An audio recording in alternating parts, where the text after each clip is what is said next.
యొక్క చివరి ఆదివారంలోకి మనం వచ్చాం. మనం రావడానికి దేవుడు సహాయం చేశాడు. అందుని బట్టి దేవునికి వందనాలు తెలియజేస్తున్నాను. ఇంకొక విషయం ఏంటంటే, అబ్జర్వ్ చేస్తే ఒకళ్ళిద్దరు తప్ప, మ్యాక్సిమం 1 or 2 పీపుల్ తప్ప అందరూ కూడా ఈ 52 వారాలు కూడా సంఘానికి అటెండ్ అయిన వాళ్ళే.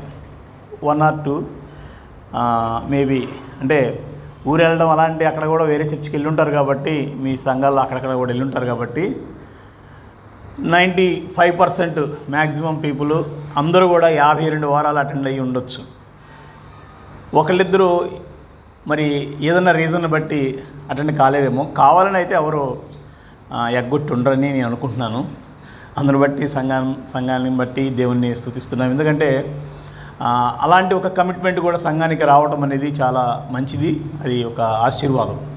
సో సంఘాన్ని దేవుడు దీవిస్తున్నాడు, కాపాడుతున్నాడు, పోషిస్తున్నాడు, బలపరుస్తున్నాడు. సంవత్సరాలు అయితే గతించిపోతూ ఉన్నాయి. ఒక్కోసారి మనం సాధారణంగా అనుకుంటాం అనమాట, అట తిరిగేట చూసేలేకే సంవత్సరాలన్నీ కూడా గతించిపోయినాయి. వెనక్కి తిరిగి చూసుకుంటే ఆల్రెడీ నిన్నటి వలే ఉన్నవి అంటాం. ఒకసారి మనం మన బాల్య దినాలని, లేదంటే మనం రక్షించబడినటువంటి ఆ తొల్లిటి దినాలు, బైబిల్లో చక్కటి పదం ఉందన్నమాట, తొల్లిటి దినాలు. అంటే ఆ తొలి రోజుల్లో జ్ఞాపకం చేసుకుంటే మనం ఇప్పటికీ అంటాం అనమాట, ఇప్పుడిప్పుడే రక్షించబడ్డట్టుగా ఉంది, ఇప్పుడిప్పుడే దేవుళ్ళలోకి వచ్చినట్లుగా ఉంది. ఆ యొక్క ఎసెన్స్ని మనం మర్చిపోలేము. కానీ తీరా చూస్తే ఆల్రెడీ ఒక్కొక్కరికి 20 years, 15 years, 5 years, 7 years, 10 years experience వచ్చేసింది కదా విశ్వాసంలో. సో ఇలాగే గడిచిపోతున్నాయి. అయితే ఇలాగే గడిచిపోతున్నప్పుడు మనం మరింత జాగ్రత్తగా ఉండాల్సిన అవసరం ఉంది. ఎందుకంటే సమయం అనేది చాలా ప్రాముఖ్యమైనది, విలువైనది. సమయం అనేది దేవుడు మనిషిని సృష్టించినప్పుడు మనిషిని ఒక టైం ఫ్రేమ్లో దేవుడు సృష్టించాడు. దేవునికి సమయంతో సంబంధం లేదు, ఆయన సమయానికి అతీతుడిగా ఉన్నాడు. సమయంలో ఆయనని మనం ఫ్రేమ్ చేయలేం. ఆయన సమయానికి అతీతుడిగా ఉన్నాడు, ఆయనే సమయాన్ని సృష్టించాడు. When God created heavens and earth అన్న ఒక మాటలో God created time, space and matter. అంటే దేవుడు కాలాన్ని సృష్టించాడు, పదార్థాన్ని సృష్టించాడు, శూన్యాన్ని కూడా సృష్టించాడు. ఎవ్రీథింగ్ ఆయన సృష్టించి దీనికి ఒక సూర్య చంద్రుల్ని నియమించి ఒక టైం ఫ్రేమ్లో మనిషి యొక్క చరిత్రని, ఈ యొక్క సూర్య అంటే ఏమంటారు, ఈ యొక్క యూనివర్స్ అంతటిని కూడా ఒక టైం ఫ్రేమ్లో దేవుడు బంధించి, దీనికి ఎంత సమయం ఉంది, దీనికి ఎంత సమయం ఉంది, దీనికి ఎంత సమయం ఉందని బంధించి ఉంచాడు. కాబట్టి మన దినములు అనేవి చాలా ప్రాముఖ్యమైనవి. మనం చివరి రోజుల్లో ఉన్నప్పుడు మరింత జాగ్రత్తగా, మరింత భక్తిగా దేవుని వైపు చూడాల్సినటువంటి ఆవశ్యకత ఎంతైనా ఉంది. ఎందుకు ఈ మాటలు చెప్తున్నానంటే, నేను ఒక వాక్యాన్ని ధ్యానిస్తున్నప్పుడు ఆ వాక్యం యొక్క బ్యాక్గ్రౌండు, ఆ వాక్యం యొక్క సందర్భాన్ని, కాంటెక్స్ట్ని చూసినప్పుడు, ఈయన ఇలాగ ప్రార్థన చేస్తున్నప్పుడు మనం ఇంకెంత ప్రార్థన చేయాలి, ఈయనే ఇలా ఆలోచిస్తున్నప్పుడు మనం ఇంకెంత ఆలోచించాలి, ఈయనే ఇలాంటి ఒక పర్సెప్షన్ కలిగి ఉన్నప్పుడు మరి మన భక్తి జీవితం ఎంత, మన ప్రార్థన జీవితం ఎంత, మనం ఎలాంటి ఒక పర్సెప్షన్ కలిగి ఉండాలి అన్న ఒక ఆలోచన వచ్చింది. కాబట్టి ఈ సమయంలో మనం ఒక వాక్యాన్ని చూద్దాం. కీర్తన భాగంలో నుంచి నేను ఈరోజు మీతో మాట్లాడాలని ఆశ కలిగి ఉన్నాను. కీర్తనలో 90వ కీర్తన గ్రంథం 90వ అధ్యాయం. ఇది దైవజనుడైనటువంటి మోషే చేసినటువంటి ప్రార్థన. కీర్తన అనలేదు, ప్రార్థన అన్నారు. దైవజనుడైనటువంటి మోషే ఆయన రాసినటువంటి ఒకే ఒక కీర్తన, 90వ కీర్తన.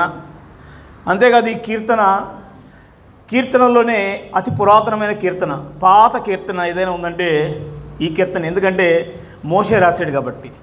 కీర్తనలు రాసిన వాళ్ళు కోరహు కుమారులు, దావీదు ఎక్కువగా రాశాడు, సొలొమోను కొన్ని రాశాడు, కొన్ని ఎవరు రాశారో తెలియబడలేదు. ఇక్కడ మోషే కీర్తన కాబట్టి ఇది పాత కీర్తన, ద ఓల్డెస్ట్ సాంగ్. కీర్తనలో ద ఓల్డెస్ట్. అంతేకాదు ఇక్కడ మనం చూస్తే చతుస్కంధము అని ఉంది కదా, చతుస్కంధము 5 స్కంధాలు ఉన్నాయి. ప్రథమ స్కంధము, ద్వితీయ స్కంధము, తర్వాత తృతీయ స్కందము, చతుర్థ స్కందము, పంచస్కందము. ఈ స్కంధాలను ఎందుకు పెట్టారంటే ఇవన్నీ కూడా 5 పుస్తకాలు ఉన్నాయి ధర్మశాస్త్రంలో. తోరా అంటారు. తోరా అంటే ధర్మశాస్త్రము. Specially 5 books. మొదటి 5 పుస్తకాలు పంచకాండాలు అంటాం కదా. ఆదికాండము, నిర్గమకాండము, లేవియకాండము, సంఖ్యాకాండము, ద్వితీయోపదేశకాండము.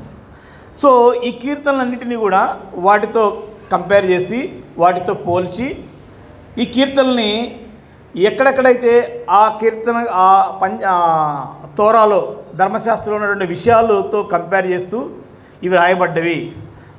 ఈ కీర్తనలు చదివినా కూడా అందులో ఉన్న విషయాలే ఉంటాయి. అందులో ఉన్న విషయాలు ఎక్కువగా ప్రస్తావిస్తూ వాటిని జ్ఞాపకం చేసుకుంటూ రాసి ఉండవచ్చు అని ఉద్దేశంతో ఇలా కీర్తనని 5 భాగాలుగా విభజించారు. 1 నుంచి 41 వరకు పంచమ స్కంధమని. అట్లా మనం 9వ అధ్యాయం చూసినప్పుడు ఇది చతుస్కంధము అంటే 4వ భాగము. ధర్మశాస్త్రంలో 4వ భాగం ఏంటంటే సంఖ్యాకాండం. సో మనం ఈ కీర్తనల భాగాన్ని చూసినప్పుడల్లా సంఖ్యాకాండంలో ఉన్నటువంటి విషయాలు మనకి జ్ఞాపకంకి వస్తాయి. సంఖ్యాకాండం అంటే నంబర్స్, బుక్ ఆఫ్ నంబర్స్. ఆ నంబర్స్లో సంఖ్యాకాండంలో జరిగినటువంటి సందర్భాలు, సంఖ్యాకాండంలో జరిగినటువంటి సన్నివేశాలు, ఇన్సిడెంట్స్, వాటిని ఆధారం చేసుకొని ఈ కీర్తన భాగం అనేది రాయడం జరిగింది. మోషే రాశాడు కాబట్టి ఆబ్వియస్గా ఆయన ఆ సమయంలోనే ఉన్నాడు. మోషే సకల విద్యలందు ప్రావీణ్యం కలిగిన వాడు. ఐగుప్తు దేశంలో సకల విద్యలందు ప్రావీణ్యం కలిగిన వాడు. సకల విద్యలు అంటే ఆయనకు అన్నీ తెలుసు. ఆస్ట్రానమీ తెలుసు, లేదంటే ఫిజిక్స్ తెలుసు, లేదంటే జువాలజీ తెలుసు, బయాలజీ తెలుసు, కరాటే తెలుసు. ఎవ్రీ అంటే ప్రతి ఆ కళయందు ఆయన నైపుణ్యం కలిగిన వాడు, ప్రావీణ్యత కలిగినటువంటి మోజెస్. ఈ మోజెస్ యొక్క ప్రార్థన, మోషే ఎన్నో కోణాల్లో ఆయన నడిపించబడ్డాడు, ఎన్నో అనుభవాలు కూడా నడిపించబడ్డాడు. ఒక రకం చెప్పాలంటే మోషేని మనం ఏం చెప్పొచ్చు అంటే దేవునితో ముఖాముఖిగా చూసినటువంటి వ్యక్తి ఎవరైనా ఉన్నారంటే ఆయన మోషే మాత్రమే. సీనాయి కొండ మీద దేవుని యొక్క సన్నిధి ఆ కొండ మీదకి వస్తే ఎవరు కూడా కొండని ఈవెన్ తాకడానికి కూడా అవకాశం లేనటువంటి ఆ గంభీరమైన మహిమతో దేవుడు దిగి వచ్చినప్పుడు అందరూ భయపడి తాళుకున్నారు. మోషే ఒక్కడే కొండ మీద ఉన్నాడు, దేవునితో మాట్లాడుతూ ఉన్నాడు. దేవుని యొక్క ధర్మశాస్త్రాన్ని తీసుకొని కిందకు దిగి వస్తుంటే మోషే ముఖము దేవుని ముఖము వలె ప్రకాశిస్తూ ఉంటే ఆ ముఖాన్ని కూడా చూడలేకపోయారు. మోషే ముఖాన్ని కూడా చూడలేకపోయారు. అంత అనుభవం ఉన్నటువంటి వ్యక్తి రాసినటువంటి కీర్తనలో అది కీర్తన అనలేదు కానీ ప్రార్థన అన్నారు. ప్రార్థన అన్నప్పుడు డెఫినెట్గా ప్రేయర్ అనేది సంథింగ్ ఏదో మన హృదయ అంతరంగాల్లో నుంచి పెళ్ళుబుకేటువంటి ఒక ఆవేదన, ఆక్రందన, లేదంటే ఒక ఆలోచన, లేదు అంటే ఏదో ఒక బాధ, వ్యధని, లేదంటే ఒక విషయాన్ని నలిగిపోతున్నటువంటి ఒక విషయాన్ని బహిర్గతం చేయటమే ప్రార్థన.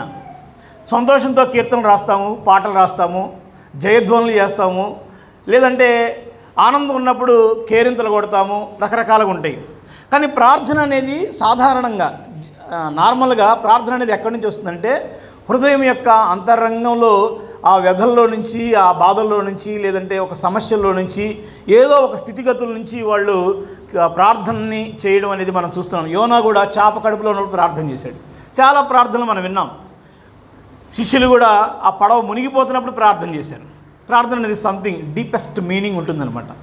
అలాగే మోషే కూడా ఈ కీర్తన రాయడానికి గల ఒక ప్రథమ ఉద్దేశము ఏంటంటే సంఖ్యాకాండము 20వ అధ్యాయం అని చాలామంది పండితుల యొక్క అభిప్రాయం. సంఖ్యాకాండం 20వ అధ్యాయంలో ఏముంది అని చూస్తే సంఖ్యాకాండం 20వ అధ్యాయంలో ఆ 20వ అధ్యాయం ప్రారంభంలోనే మిరియాము వాళ్ళ అక్క చనిపోతుంది. మిరియాము చనిపోతుంది. తర్వాత ఇశ్రాయేలు ప్రజలకి నీళ్లు లేక, దాహం లేక మోషే మీద, అహరోను మీద తిరుగుబాటు చేస్తారు.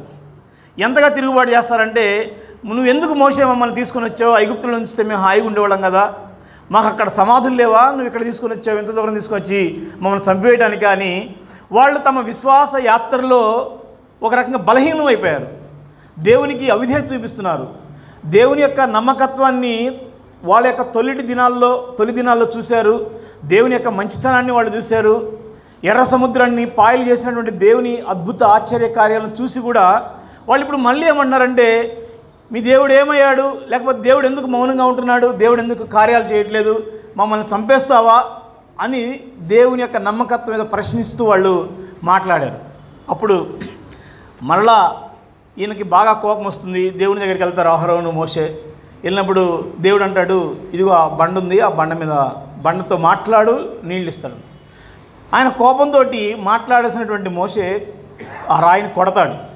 కొట్టినప్పుడు నీళ్ళు వస్తాయి. కానీ దేవుడు అంటాడు, వాళ్ళని ఇశ్రాయేలు ప్రజలను ఒక మాట అంటాడు, ద్రోహులారా అంటాడు. ద్రోహులారా, మీరు ఎందుకు ఇంత అన్యాయంగా ఉంటున్నారు? దేవుడు ఇన్ని మేలు చేస్తున్నా కూడా మీరు ఎందుకు దేవుని వైపు మరలా సనుకుతున్నారని మాట్లాడతారు. అయితే దేవుడు బండను కొట్టమనలేదు, బండను కొట్టాడు. తన బిడ్డల్ని ద్రోహులారా అన్నాడు.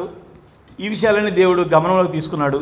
తర్వాత చూస్తే తన తమ్ముడు కాదు, అన్న అహరోను కూడా చనిపోతాడు. అహరోను దేవుడు పిలుస్తాడు కొండ మీదకి, నీ కొడుకు ఎలియాజర్కి నీ వస్త్రాలు కప్పేసి యాజక వస్త్రాలు అని చెప్పేసి ఆయన.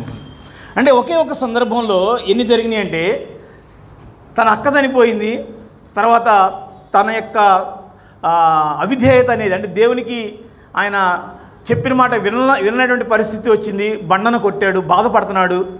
తర్వాత చూస్తేనేమో తన అన్న అహరోను కూడా చనిపోయాడు. అంతేకాదు ఆయన లైఫ్ అంతా కూడా చూసుకుంటూ వస్తుంటే ఇశ్రాయేలు ప్రజలంట అరణ్యంలో ఆకులు రాలినట్లుగా రాలిపోయారనే వాక్యం ఉంది. ఆకులు రాలిపోయాడు. సుమారుగా కొంతమంది అంచనా ప్రకారం 10 లక్షల మంది ఇశ్రాయేల్ ప్రజలు త్రూఅవుట్ 40 years జర్నీలో చనిపోయి ఉండవచ్చు. 10 లక్షల మంది, 10 lakhs పీపుల్ చనిపోయి ఉండవచ్చు. అంటే ఈయన 40 సంవత్సరాల కాలంలో ఎంతమందిని చూస్తున్నాడు, ఎంత ప్రయాణం చూస్తున్నాడు, అందులో ఎన్ని ఎత్తుపల్లాలు చూస్తున్నాడు. ముఖ్యంగా మనిషి యొక్క జీవితాన్ని ఆయన అబ్జర్వ్ చేస్తూ ఉన్నాడు. ఏం జరుగుతుంది? అక్క చనిపోయింది, అన్న చనిపోయాడు, ఇశ్రాయేల్ ప్రజలందరూ కూడా ఆకులు రాళ్ళంటూ రాలిపోతున్నారు అని ఒక్కసారిగా దేవుని వైపు చూసి ఆయన మనసులో నుంచి వస్తున్నటువంటి మాటలే ఈ కీర్తన, 90వ కీర్తన. అందుకనే ఈ కీర్తనలో ఒక చక్కటి మాట తీసుకొని మనం ధ్యానం చేద్దాము. 90వ కీర్తనలో 12వ వచనంలో ఒక మాట అంటున్నాడు. ఏమంటాడంటే, మాకు జ్ఞాన హృదయము కలుగునట్లుగా చేయము, మా దినములు లెక్కించుటకు మాకు నేర్పుము. Lord teach us to number our days. దేవా, మా దినములు లెక్కించుట మాకు నేర్పుము అంటున్నాడు. ఈరోజున మన వాక్యం యొక్క టైటిల్ కూడా అదే, teach us to number our days. మా దినములు లెక్కించుట మాకు నేర్పుము. నేను ముందే అన్నాను, ఏమనంటే మోషే సచ్ ఎ గ్రేట్ పర్సనాలిటీ. ఆయన లాంటి సాత్వికుడు భూమి మీద ఎవరు లేరు. దేవునితో ముఖాముఖిగా మాట్లాడినటువంటి వ్యక్తి ఎవరు లేరు. ఆయన లాంటి నాయకుడు ప్రపంచంలోనే ఎవ్వరూ లేరు. అంత గొప్ప నాయకుడు కూడా దేవుని సన్నిధికి వచ్చిన తర్వాత ఆయన హృదయంలో నుంచి ఒక ఆక్రందన వస్తుందన్నమాట, ఒక బాధ వస్తుంది. ఏమన్నాడంటే, ప్రభువా, మా దినములు పరిమాణం ఎంత? మా దినములు నువ్వు బెత్తిరంత చేసి ఉన్నావు. మా దినములను లెక్కించుట మాకు నేర్పుము, మాకు జ్ఞాన హృదయమును కలగజేయము. ఆ మాట చూడండి, మాకు జ్ఞాన హృదయమును కలిగినట్లుగా చేయము.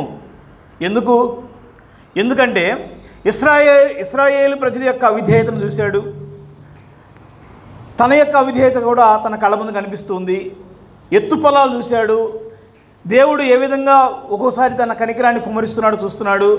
దేవుడు ఏ విధంగా తన కోపాన్ని వ్యక్తపరుస్తున్నాడు చూస్తున్నాడు. వీటన్నిటిని చూసిన తర్వాత ఆయన అన్నాడు, ఒకవేళ మనిషి యొక్క జీవితం కనుక తమ జీవితం యొక్క అర్థము పరమార్థము తెలియకుండా ఉంటే ఆ లైఫ్కి అసలు అర్థమే లేదు, అంటే వృధా, ఆ జీవితం వృధా. అందుకనే ఆయన వచ్చేసి, అసలు దేవా, నువ్వు ఏమనుకుంటున్నావు? మా జీవితాల పట్ల నువ్వేం ఆశిస్తున్నావు? ఏం కోరుకుంటున్నావు? మా దినములు ఎంత? మా దినముల పరిమాణం ఎంత? మేము ఎంతకాలం బ్రతకాలి? ఎందుకు బ్రతకాలి? ఎలా బ్రతకాలి? మాకు నేర్పు నాయనా. మాకు ఆ విజ్డమ్ నీవు జ్ఞానం ఇస్తేనే మేము నీ కొరకు జీవించగలుగుతాము. ఒక క్రమమైన రీతిలో, ఒక అర్థవంతమైన రీతిలో మా జీవితాన్ని జీవించగలుగుతాము. లేకపోతే మా జీవితం వృధా అని అలాంటి భక్తుడు మోషే ప్రార్థిస్తున్నాడు. మరి ఆయనకే ఆ ప్రార్థన అవసరమైతే మరి మనకి ఆ ప్రార్థన అవసరం కాదా? అంత గొప్ప దైవజనుడైనటువంటి మోషేకే ప్రభువా, మా దినములు లెక్కించడం మాకు నేర్పుము అన్నాడంటే మనం ఇంకా ఎంతగా అలాంటి ప్రార్థన చేయాలి? ఇలాంటి ప్రార్థన మనం హబకుక్కులో కూడా చూస్తాం. 3వ అధ్యాయంలో ఆయన కూడా అంటాడు, ప్రభువా, సంవత్సరములు జరుగుతుండగా నీ కార్యములను నూతనపరచు, నువ్వు కోపించుచునే వాత్సల్యమును చూపించేటువంటి దేవుడు. అంటే దేవుని యొక్క కార్యాలు అనేవి అవి ఆ సంవత్సరాలు గడుస్తున్న కొద్దీ, దినాలు గడుస్తున్న కొద్దీ దేవుని ప్రజల పట్ల ఆయన కార్యాలు చాలా అద్భుత రీతిగా మారుతూ ఉన్నాయి. పాపం చేస్తున్నప్పుడు దేవుడు శిక్షిస్తున్నాడు, మంచిగా ఉన్నప్పుడు దేవుడు వాళ్ళని ఆశీర్వదిస్తున్నాడు. అంటే ప్రజలు చూస్తున్న దూరం నుంచి మనం ఒక సినిమా చూసినట్టుగా చూస్తే ఎంత ఆశ్చర్యంగా ఉన్నాయి దేవుని కార్యాలు, ఎంత అద్భుతంగా ఉన్నాయని అందరూ కూడా ప్రశంసిస్తున్నారు. కాబట్టి మనము కూడా ఈ రోజున, ఇది చివరి దినం కదా, చివరి ఆదివారం అనుకోండి, ఈ సంవత్సరంలో మరలా మనం వాక్యం వినేటువంటి అవకాశం ఉండొచ్చు, ఉండకపోవచ్చు. లాస్ట్ ఒక సంఘంగా కూడుకొని, ఒక సమాజంగా కూడుకొని వాక్యం వింటున్నాం. వాక్యం వింటున్నప్పుడు ఒకసారి మనం ప్రశ్నించుకోవాలి, రీకాల్ చేసుకోవాలి. మరలా మనం లోపలికి వెళ్ళాలి. ఏం వెళ్ళాలంటే, మా దినములు లెక్కించడం మాకు నేర్పము. మేము ఎలాగ ఆ దినాలని గడుపుతున్నాం, ఎలాగ మా దినాలని వెచ్చిస్తున్నాం, దేని కొరకు వెచ్చిస్తున్నాం, ఎంతగా మా ప్రయాస దేని మీద ఉంది, మా ఫోకస్ దేని మీద ఉంది, మా ఆలోచనలు దేని వైపు నడిపిస్తున్నాయి అని ఒకసారి జ్ఞాపకం చేసుకోవాల్సిన అవసరం ఎంతైనా ఉంది. ఇక్కడ మనం గమనిస్తే నేను ఈ మెసేజ్ని 2 పార్ట్స్గా చెప్తాను. ఒకటి, ఎందుకు మోషే ప్రభువా మా దినములు లెక్కించడం మాకు నేర్పు అని ప్రార్థన చేస్తున్నాడు అనేది ఒక పార్ట్ అయితే, రెండోది మరి ఈ ప్రార్థన మనం చేస్తున్నప్పుడు మన యొక్క రెస్పాన్సిబిలిటీ కూడా ఏమై ఉన్నది, మనం ఎలా జీవించాలి, ఎందుకు దినాలు లెక్కించమని ప్రభువు చెప్తున్నాడు, తర్వాత మరి ఈ విషయాన్ని మనకు అర్థమవుతున్నప్పుడు మరి మనం ఎలాగ జీవించాలి, how should we live in this world. దినాలు లెక్కించమని మనం ప్రార్థన చేస్తున్నాం కదా, దేవుడు మనకు బయలుపరుస్తున్నాడు కదా, అప్పుడు మనం ఎలా జీవించాలి. పార్ట్ 2గా నేను క్లుప్తంగానే చెప్తాను, ఎక్కువ సమయం కూడా తీసుకోను. చూడండి, మొదటిగా ఈయన యొక్క ఉద్దేశం ఏంటంటే, మోషే అన్నీ చూస్తున్నాడు కదా, అన్నిటిని గమనిస్తున్నాడు కదా. ఈయన అన్నింటినీ గమనించినప్పుడు ఆయనకు అర్థమైన ఒక విషయం ఏంటంటే, life is short, death is sure. ఆయన అనుకుంటున్నాడు అనమాట, లైఫ్ అనేది చాలా స్వల్పమైనది, బ్రివిటీ ఆఫ్ లైఫ్, జీవితకాలం అనేది చాలా స్వల్పమైనది, అంతేకాదు మరణం అనేది తథ్యమైనది. ఆ మాట చూడండి మీరు కీర్తన భాగంలో 3వ వచనంలో, 1 నుంచి చూద్దాం ఒకసారి, ఎందుకైనా మంచిది. ప్రభువా, తరతరముల నుండి మాకు నివాస స్థలము నీవే, పర్వతములు పుట్టకమునుపు, భూమిని లోకమును నీవు పుట్టింపకమునుపు, యుగయుగములు నీవే దేవుడు. నీవు మనుషులను మంటికి మార్చుచున్నావు, నరులారా తిరిగి రండని నీవు సెలవిచ్చుచున్నావు. నీ దృష్టికి 1000 సంవత్సరములు గతించిన నిన్నటి వలె ఉన్నవి, రాత్రి అందలి ఒక జాము వలె ఉన్నవి. వరద చేతనైనట్టు నీవు వారిని పారగొట్టివేయగా వారు నిద్రింతురు. ప్రొద్దున వారు పచ్చగడ్డి వలె చిగురింతురు, ప్రొద్దున అది మొలచి చిగురించును, సాయంకాలం నది కోయబడి వాడబారును. 6 వరకు మనం చూస్తే ద బ్రివిటీ ఆఫ్ లైఫ్ అంటే జీవితం యొక్క స్వల్పత్వం, అల్పత్వం, లేదంటే చిన్నదైనటువంటి జీవితము, లేదా ఒక లిమిటెడ్ ఫ్రేమ్లో ఉన్నటువంటి జీవితము. జీవితం అనేది 100 సంవత్సరాలు 1000 సంవత్సరాలు మనకు ఉండదు. మనిషి ప్రతి ఒక్కళ్ళు అనుకుంటారన్నమాట, నేను ఎక్కువ కాలం బ్రతకాలని ప్రతి ఒక్కరికి ఆశ ఉంటుంది. కానీ వాస్తవం ఏంటంటే మన జీవితం అనేది ఒక సమయం మాత్రమే, కొంత సమయం మాత్రమే దేవుడు మనకి నిర్ణయించి ఉన్నాడు. ఇంకా చెప్పాలంటే మనిషి బ్రతికేది 70 సంవత్సరాలు, అధిక బలం ఉంటే 80 సంవత్సరాలు. ఆ 80 సంవత్సరాలు కూడా ఏమంటే ఆయాసము, దుఃఖమే. అంటే ఒకవేళ ఒక మనిషి యావరేజ్గా 70 ఇయర్స్ బ్రతకగలుగుతాడు, యావరేజ్గా. అది ఒకవేళ కొంచెం ఎక్కువ తక్కువ ఉండొచ్చు, బట్ యావరేజ్గా 70 ఇయర్స్ బ్రతుకుతాడు. 70 ఇయర్స్ అనేది చాలా స్వల్పమైన జీవితం. అందులో కూడా అందరూ 70 ఇయర్స్ బ్రతుకుతారంటే గ్యారంటీ లేదు, ఎవరు ఎప్పుడు ఎలా పోతారో గ్యారంటీ లేదు. అందుకనే ఆయన వర్ణిస్తున్నాడు అనమాట. ఏమనంటున్నాడంటే, ఎలా ఉంది మనిషి యొక్క జీవితము, అది రాత్రి అందలి ఒక జాము వలె ఉన్నది, ప్రొద్దున వారు పచ్చగడ్డి వలె చిగురింతురు, అది మొలిసి చిగురించును, సాయంకాలం అది కోయబడి వాడబారును. అంటే మనిషి యొక్క జీవితము ఎలాగుంది అంటే, అది ఒక పచ్చగడ్డి వలె. పొద్దున్నే చూస్తే గడ్డి పూలు చాలా వికసిస్తాయి, అందంగా ఉంటాయి. మీరు గడ్డి పూలు కొన్ని ఎల్లో ఫ్లవర్, రెడ్ ఫ్లవర్స్ కొన్ని అమ్ముతారు కూడా చెట్లలో. అవి చూస్తే పొద్దున్నే ఎంత మనోహరంగా ఆహ్లాదకరంగా ఉంటుందంటే చాలా ప్లెజెంట్ అనిపిస్తుంది.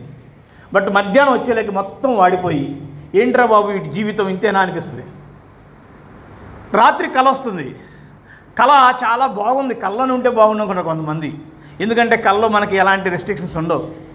అంబానీ అవ్వచ్చు, అదానీ అవ్వచ్చు, BMW కార్ నడపవచ్చు, లేదంటే KTM బైక్ నడపవచ్చు, ఏమేం చేయొచ్చు కదా కళ్ళలో. కానీ తెల్లారిపోతే మళ్ళీ లేస్తే మమ్మీ లేచి రెడీ అవ్వరా అంటది.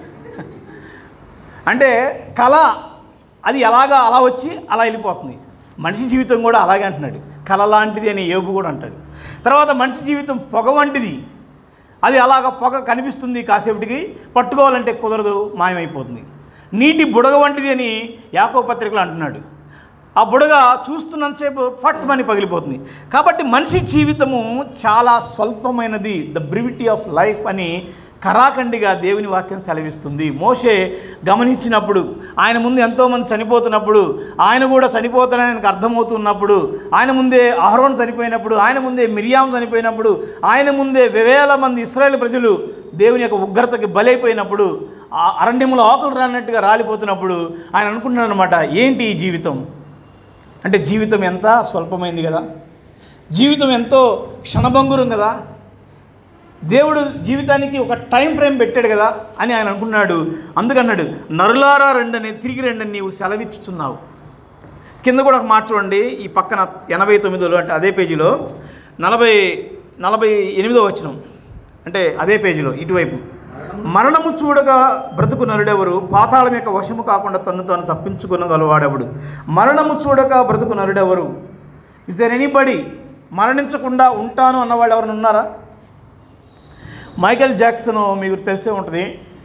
ఆయన ఎక్కువ కాలం బ్రతకాలని ఆయన తీసుకున్న జాగ్రత్తలు ఎవరు తీసుకోలేదంట. ఈవెన్ ఆయన పడుకునే బెడ్ మీద కూడా, బెడ్లో కూడా టెస్ట్ చేసి పడుకున్నాడు. టెస్ట్ చేసి డాక్టర్లు టెస్ట్ చేసి ఆ బెడ్కి ఎలాంటి ఏమన్నా సైడ్ ఎఫెక్ట్స్ వస్తాయా, లేకపోతే ఎవరన్నా పెట్టారా, పడుకునే బెడ్ మీద కూడా ఆయన అంతా కాన్సన్ట్రేషన్ చేసేవాడు.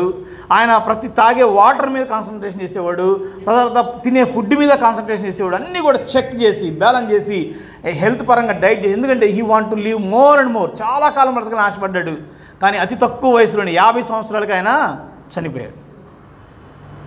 ఇలాగ చాలామంది ఎక్కువ కాలం బ్రతకాలని అనుకుంటున్నారు, చాలా కాలం ఉంది అనుకుంటున్నారు, ఈ లోకమే శాశ్వతం అనుకుంటున్నారు, బ్రతకాలని ఆశ కలిగి ఉన్నారు. బట్ అల్టిమేట్గా రిజల్ట్ చూస్తే వాళ్ళు అనుకోనేటువంటి ఘడియలో వాళ్ళు చనిపోతున్నారు. కాబట్టి లైఫ్ అనేది చాలా తక్కువగా ఉంది, కాబట్టి మరణం అనేది తథ్యం. కాబట్టి మోషే అంటున్నాడు, ప్రభువా మాకు దినములు లెక్కించటం నేర్పించు. అంటే మా ఆయుష్కాలం ఎంత, ఆ ఆయుష్కాలాన్ని మేము ఏం చేయాలి, ఇట్లే చేయాలి, మాకు ఆ జ్ఞానం ఇవ్వయ్యా. ఎందుకు జ్ఞానం ఇవ్వ అంటే, ఈ జీవితం అనేది కొద్ది కాలమే, ఎక్కువ కాలం ఉండదు. ఎక్కువ కాలం ఉంటే ఏదో చేయొచ్చు. ఒక 100 years ఉందనుకుంటే ఒక 50 years ఎంజాయ్ చేసి 50 years తర్వాత కష్టపడవచ్చు. లేదు ఒక 150 సంవత్సరాలు ఉందంటే 100 సంవత్సరాలు బాగా ఏదో ఒకటి ఎంజాయ్ చేసి 50 సంవత్సరాలు చివరి కాలంలో మనం ఎంజాయ్ చేయొచ్చు. చాలామంది అనుకుంటారు కదా, ఇప్పుడు ఎందుకురా భక్తి, ఇప్పుడు ఎందుకురా మనకి ఈ ప్రార్థనలు, ఇవన్నీ ఒక వయసు అయిపోయిన తర్వాత, చివరిలో ముసలోళ్ళు అయిపోయిన తర్వాత ఇక ఎందుకు మనం పనికిరాం అనుకుంటే అప్పుడు చేయాలి భక్తి. ఇప్పుడు ఎంజాయ్ చేయాలి, ఇప్పుడు తిరగాలి, తినాలి, లోకంలో ఉన్నదంతా కూడా అనుభవించాలి అనేటువంటి ఆలోచన చాలామందికి ఉంటుంది. తిడుతూ ఉంటారు, ఈ ఊర్లో అయితే పెద్దవాళ్ళు తిడుతుంటారు, ఇడేంద్ర ఇప్పుడు ఈ వయసులో భక్తి అంటున్నాడు, ఈ వయసులో ప్రార్థన అంటున్నాడు, అనుభవించాల్సింది చాలా ఉంది కదా అంటున్నారు. కానీ మోషే అంటున్నాడు, ఆయనకు తెలుసు, జ్ఞాని ఏమంటాడంటే, ప్రభువా జీవితకాలం అనేది స్వల్పమైంది కాబట్టి మాకు నేర్పించు, ఈ జీవితాన్ని ఎలా వాడుకోవాలో, ఎలాగ దీన్ని నడిపించాలో. కాబట్టి జీవితకాలం అనేది స్వల్పమైనది అని మనం నేర్చుకోవాలి. తర్వాత మనం చూస్తే రెండవది, this life is under the God's wrath. అంటే ఈ జీవితం అనేది దేవుని యొక్క ఉగ్రతలో ఉంది అన్న విషయాన్ని మనం జ్ఞాపకం చేసుకోవాలి. దీన్ని ఏమంటే డిప్రేవిటీ ఆఫ్ లైఫ్. జీవితం స్వల్పము అన్నాం కదా, అది ద బ్రివిటీ ఆఫ్ లైఫ్ అనుకుంటే, జీవితం అనేది దేవుని యొక్క ఉగ్రతలో ఉంది, the wrath of God, under the wrath of God అన్న విషయాన్ని మనం జ్ఞాపకం చేసుకుంటే దీన్ని ఏమంటారంటే depravity of man, depravity of life. అంటే మనిషి జీవితం అనేది దేవుని యొక్క ఉగ్రతలో అలాగ ఉంది.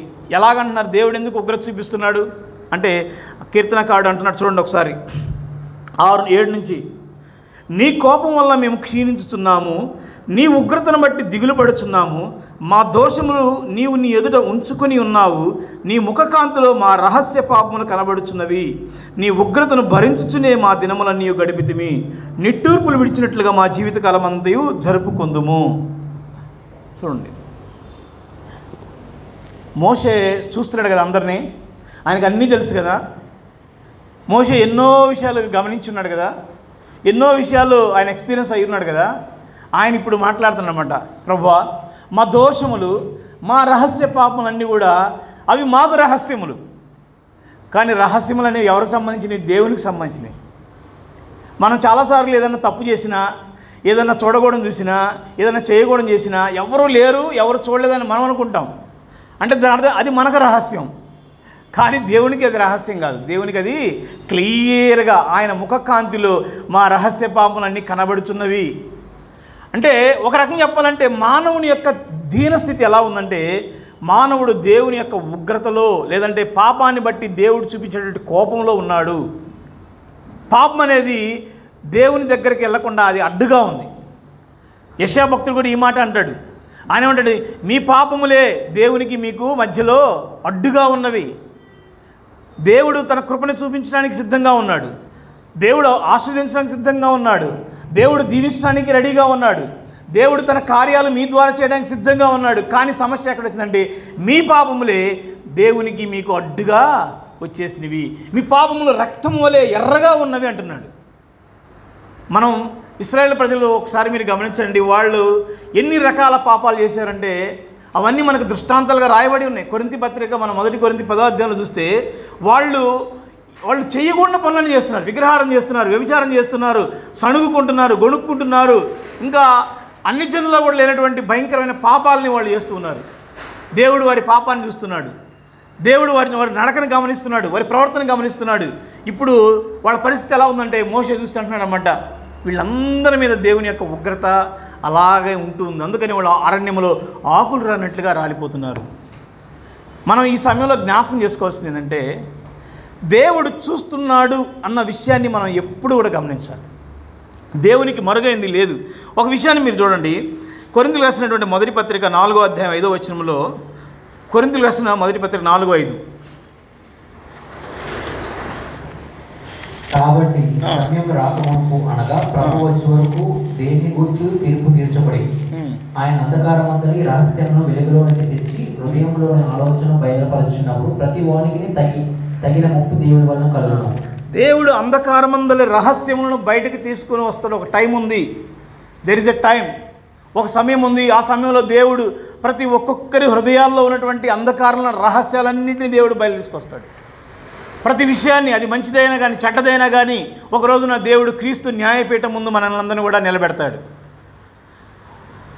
ఈయన మోషే యొక్క ప్రార్థన ఇదే. మోషే ప్రార్థన ఏంటంటే, ప్రభువా నీవు గుడ్డివాడివి కాదు, ప్రభువా నీవు చూసి చూడనట్టుగా వెళ్ళేటువంటి దేవుడు కాదు, ప్రభువా నీవు పట్టి పట్టినట్టుగా ఉండే దేవుడు కాదు, నీవు సరైనటువంటి సమయంలో సరైన విధంగా యాక్షన్ తీసుకునేటువంటి దేవుడువు.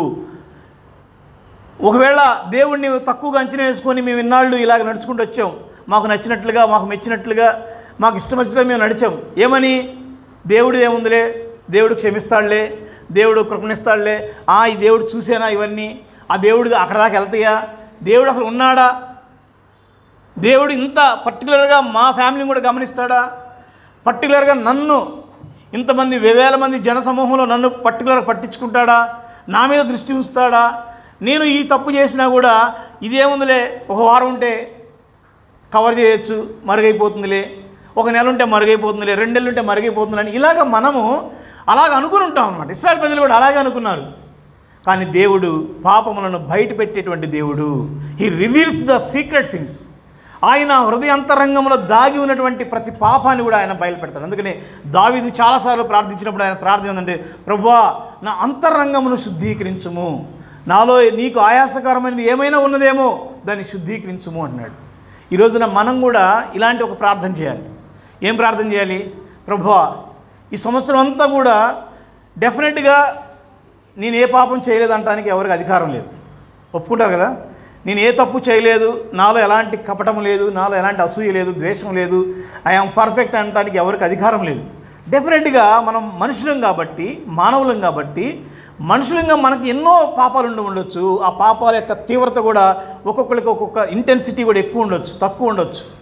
కొంతమంది సిన్ యొక్క ఇంటెన్సిటీ తక్కువగా ఉండొచ్చేమో, కొంతమంది పాపం యొక్క ఇంటెన్సిటీ తీవ్రత ఎక్కువగా ఉండొచ్చేమో, ఎవరు చూడలేదు ఉండొచ్చేమో. ఒకవేళ దాన్ని మనం ఏమంటారు, దాన్ని పెద్దగా పట్టించుకోకుండా దాన్ని పక్కన పెట్టి ఉండొచ్చేమో. దేవుడు ఈ సమయంలో మనతో మాట్లాడుతున్న మాట ఏంటంటే, దావీదులాగా మనం ప్రార్థన చేయాలి. ప్రభువా, నీకు ఆయాసకరమైనది ఏమైనా ఉన్నది. ఎందుకంటే పాపం, దేవుడు పరిశుద్ధత, పాపము ఒకే చోట నివసించవు. అదే మోషే యొక్క బాధ. ఇశ్రాయేల్ ప్రజలు ఎందుకు చనిపోతున్నారు? దేవుడు క్షమించలేడా? దేవుడు కనికరించలేడా? దేవుడు సహాయం చేయలేడా? ఎందుకు ఆకులు రాలంటిగా రాలిపోతున్నారంటే వాళ్ళు పాపాన్ని ఒప్పుకోలేనటువంటి పరిస్థితిలో ఉన్నారు. పాపం చేస్తున్నారు, కానీ పాపం పట్ల వాళ్ళు అతిశయిస్తున్నారు. పాపం పట్ల వాళ్ళు ఒక ఉదాసీనత కలిగి ఉన్నారు. పాపం పట్ల ఏం కాదు లేనటువంటి ఒక నిర్లిప్తత కలిగి ఉన్నారు. కాబట్టే దేవుడు వారి మీద వారికి సమయం ఇచ్చి వారి మీద తన ఉగ్రతని కుమ్మరిస్తూ ఉన్నాడు. అరణ్యంలో ఆకులు రానట్లుగా రాలిపోతున్నారు. మోషే అందుకనే ప్రార్థిస్తున్న, ప్రభువా, మా దినములు లెక్కించడం మాకు నేర్పించమయ్యా.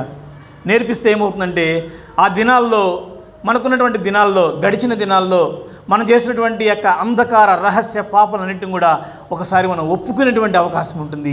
దేవుని ఎదుట మన పాపాలన్నీ మన తప్పులన్నింటినీ ఒప్పుకొని ఆయన యొక్క కృపను పొందుకునే అవకాశం ఉంటుంది. అందుకనే మోషే ప్రార్థిస్తున్నాడు. ఇంకో మాట చూడండి, 1 కొరింథీ 5:10, 2 కొరింథీ 5:10 ఒక మాట ఉంది. 2 కొరింథీ 5:10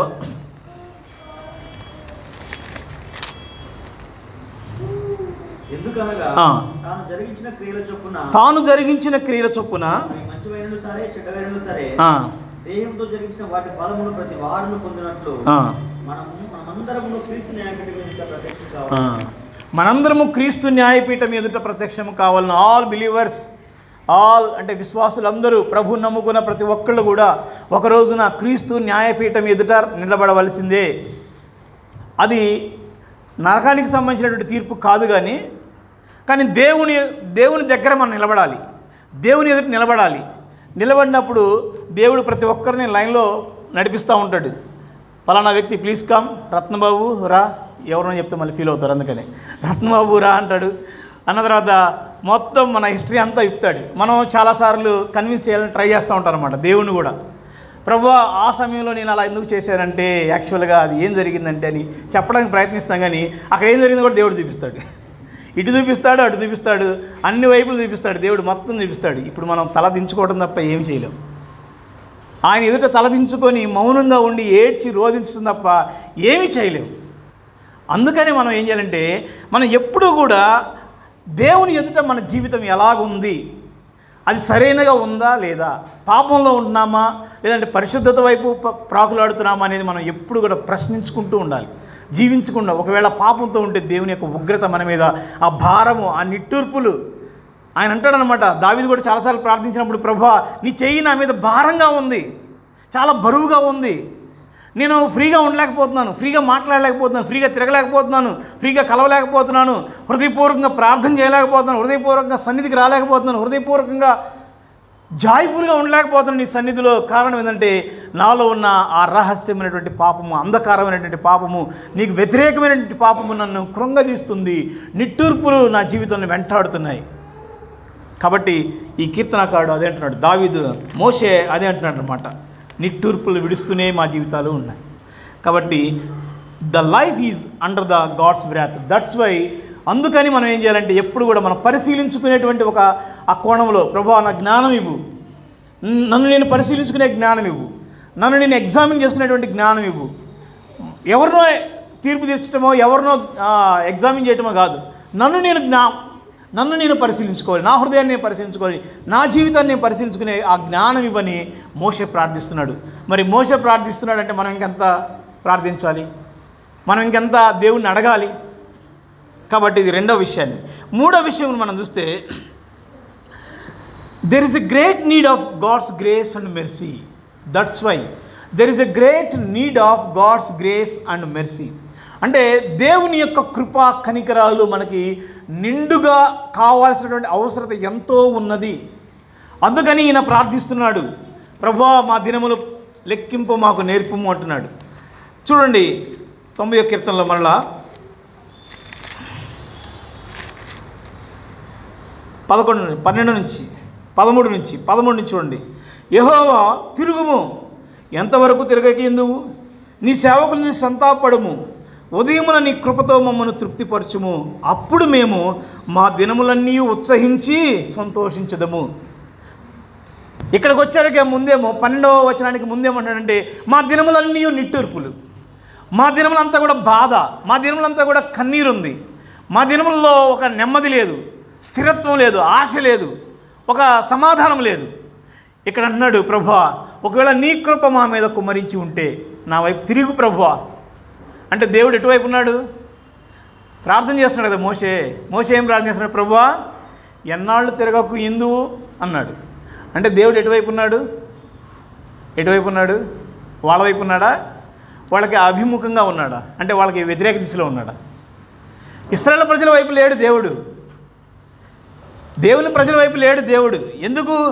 వాళ్ళ హృదయాల్లో పాపం ఉంది, అవిధేయత ఉంది, దేవునికి వ్యతిరేకంగా నడుస్తున్నారు కాబట్టి వాళ్ళ వైపు లేడు. అందుకని మోషేకి అర్థమైపోయింది, ప్రభువా నీవు మాతో రావట్లేదు, నీ సన్నిధి మా మధ్యలో లేదు, నీ కృప మా ఎడల లేదు. ప్రభువా ఎన్నాళ్ళు, please turn to our side, మా సైడ్ తిరిగిన ఆయన, మా మీద కనికరించిన ఆయన, మా మీద కృప చూపించిన ఆయన, నీవు కృప చూపిస్తే మేము బ్రతుకుతాము. ఆ మాట అనమాట.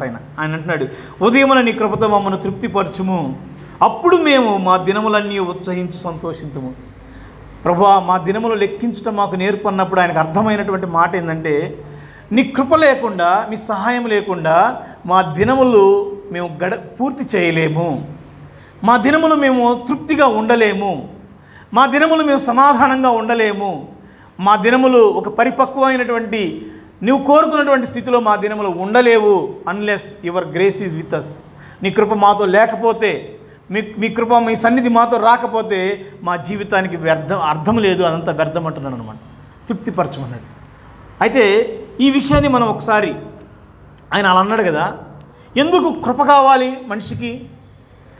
కృప ద్వారా ఏం జరుగుతుంది? కొన్ని విషయాలు నేను చెప్తాను, అంటే రాసుకోండి, జస్ట్ మీకు గుర్తు చేస్తా. దేవుని కృప ద్వారా ఏం జరుగుతుందంటే, దేవుని కృప ద్వారా మనకి రక్షణ అనేటువంటి గొప్ప ఆశీర్వాదం వస్తుంది. ఎఫెసీ పత్రిక 2వ అధ్యాయం 8వ వచనంలో ఏముంటుందంటే, మీరు కృప ద్వారా రక్షించబడి ఉన్నారు అన్నాడు. గలతీ పత్రిక 1వ అధ్యాయం 2వ వచనం కూడా మీరు కృపచేత పిలువబడి ఉన్నారు అన్నాడు.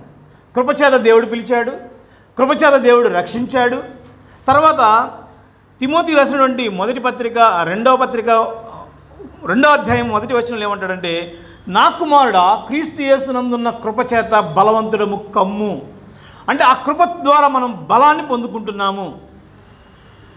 అంటే కృప ద్వారా రక్షించబడుతున్నాము, కృప ద్వారా బలాన్ని పొందుకుంటున్నాము, కృప ద్వారా నడిపించబడుతున్నాము. అంటే ఒక రకంగా పేతురు ఏమన్నాడు, పౌలు గారు ఏమంటాడంటే, అయ్యా నేనేమై ఉన్నాను, అది నీ కృపయే ఉన్నాను.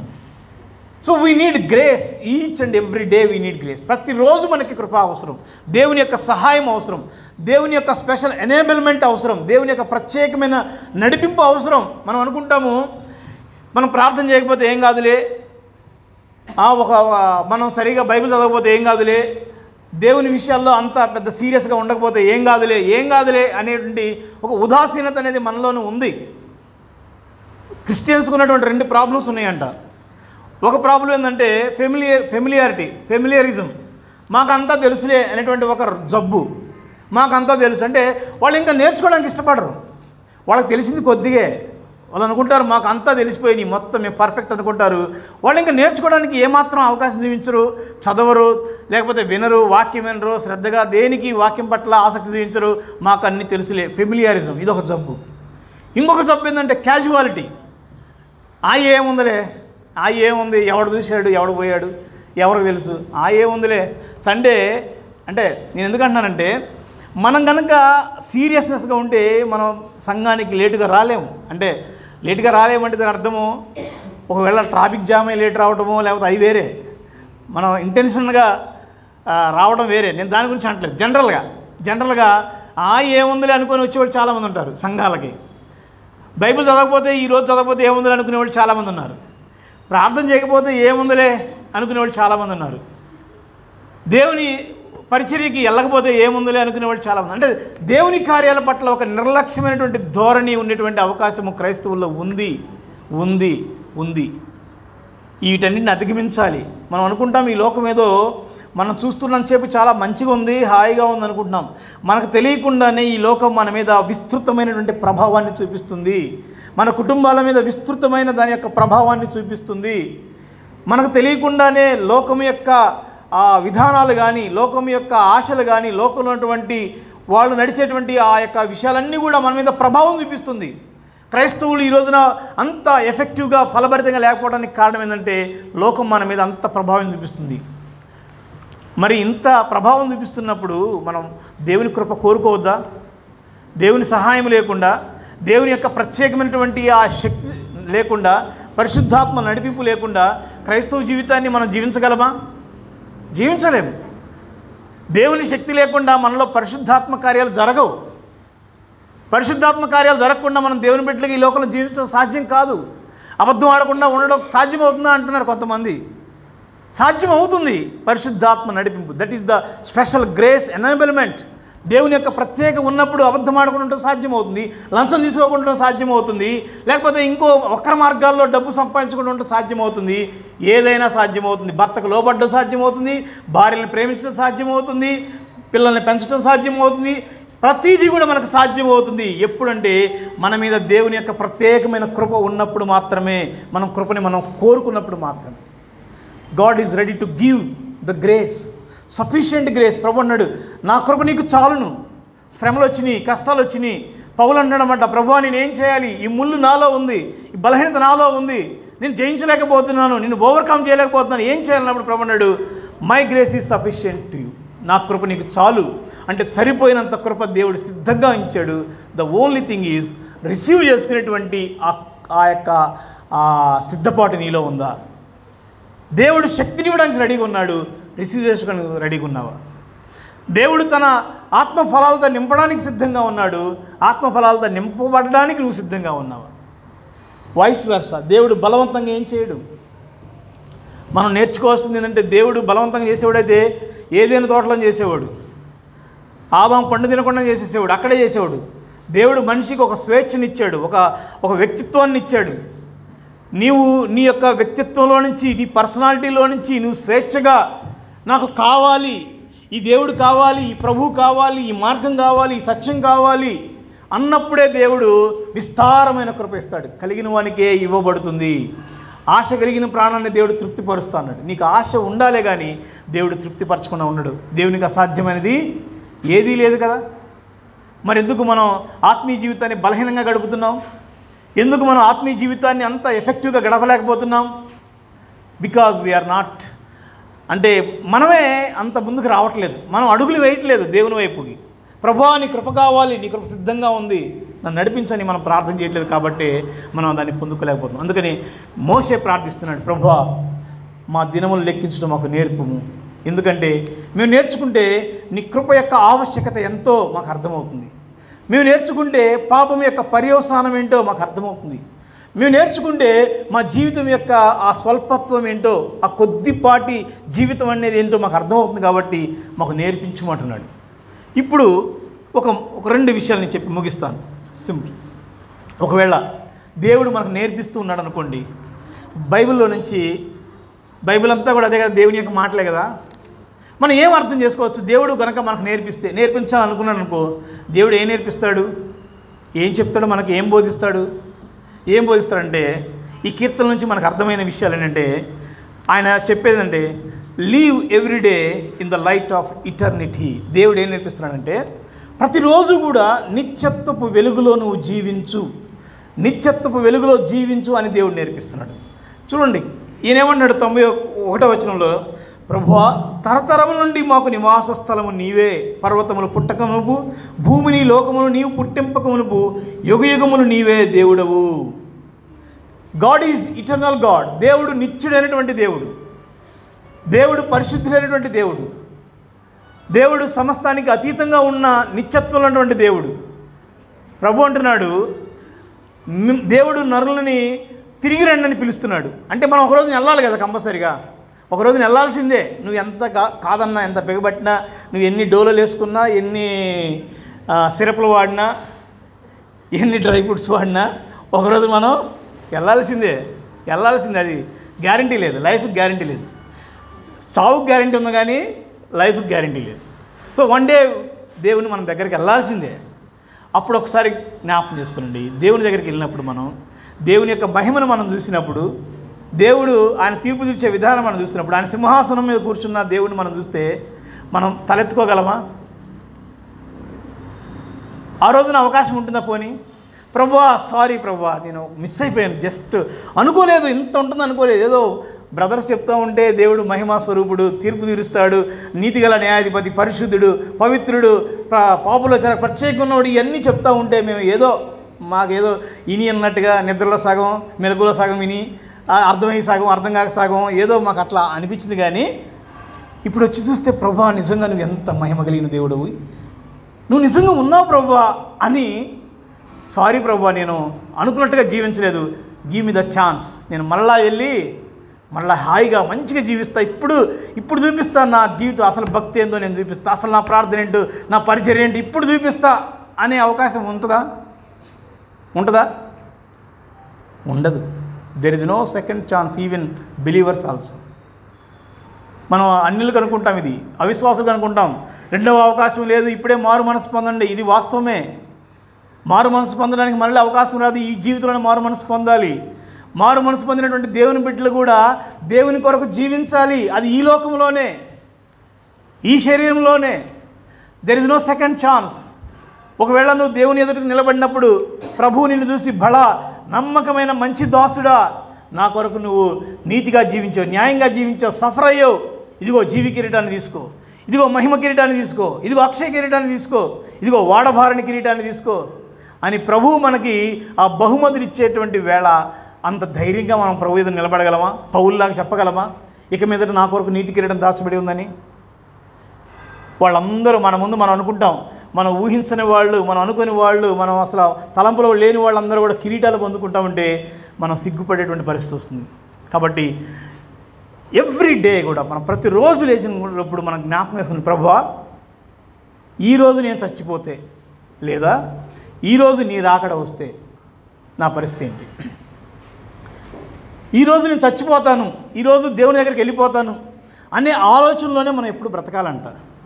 అందుకనే జోనథన్ ఎడ్వర్డ్ అని ఆయన ఒక మాట అంటాడనమాట. ఏమంటాడంటే, ప్రభువా నా కళ్ళ ఐబాల్స్ ఉన్నాయి కదా, ఐబాల్స్ ఉంటాయి కదా కనుగుడ్లు, నా కనుగుడ్ల మీద ఆ నిత్యత్వం అనే స్టాంప్ వేయి ప్రభు అంటాడు.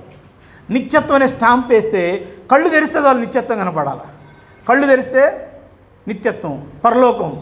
కళ్ళు తెరిస్తే దేవుడు, దేవుని ఆరాధన, దేవదూతలు, పరిశుద్ధుడు అని మానక గాన ప్రతిగానం చేసేటువంటి ఆ ఆరాధన నా కళ్ళ ముందు కనపడదు. ఎందుకంటే అప్పుడు నేను పాపం చేయకుండా ఉంటాను, అప్పుడు నీతిగా జీవిస్తాను, అప్పుడు యథార్థంగా ఉంటాను, అప్పుడు తొందరపడి ఎవరిని ఏమీ అనలేను, అప్పుడు నేను ప్రతీదీ కూడా ఈచ్ అండ్ ఎవ్రీథింగ్ కూడా నా life directed by eternity values, ఆ నిత్యత్వపు విలువలతో నా జీవితం ముడిపడి ఉంటుంది. కాబట్టి కళ్ళ మీద ముద్ర వేయమంటున్నాడు.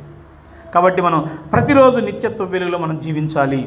రెండవది ఏంటంటే, మనము మన సమయాన్ని సద్వినియోగం చేసుకోవాలి.